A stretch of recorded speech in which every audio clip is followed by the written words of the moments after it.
আসসালামু আলাইকুম। আপনারা সবাই কেমন আছেন? আলহামদুলিল্লাহ আমরা ভালো আছি। আজকে এই যে ইলিশ মাছ ভুনা করব।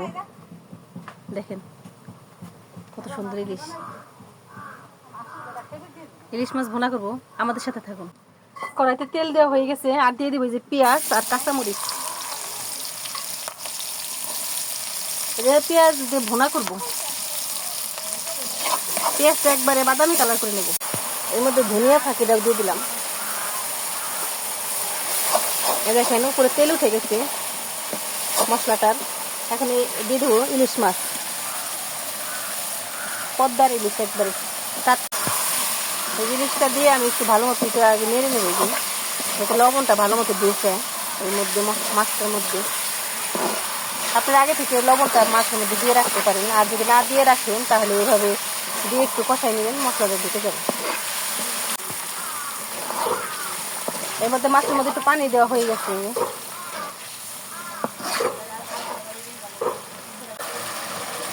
এই যে মাছ বোনা শেষ, দেখেন দেখতে মাশাআল্লাহ সুন্দর হয়েছে।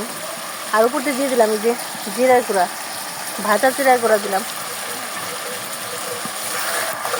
আর উপর দিয়ে তেল উঠে গেছে, এখন নামিয়ে নেব। দেখেন এই যে মাছটা রান্না শেষ, কত সুন্দর হয়েছে একবারে। আপনারা বাসায় এরকম ট্রাই করতে পারেন। আর আমাদের ভিডিওটি ভালো লাগলে লাইক এবং শেয়ার করে দিবেন। আল্লাহ হাফেজ।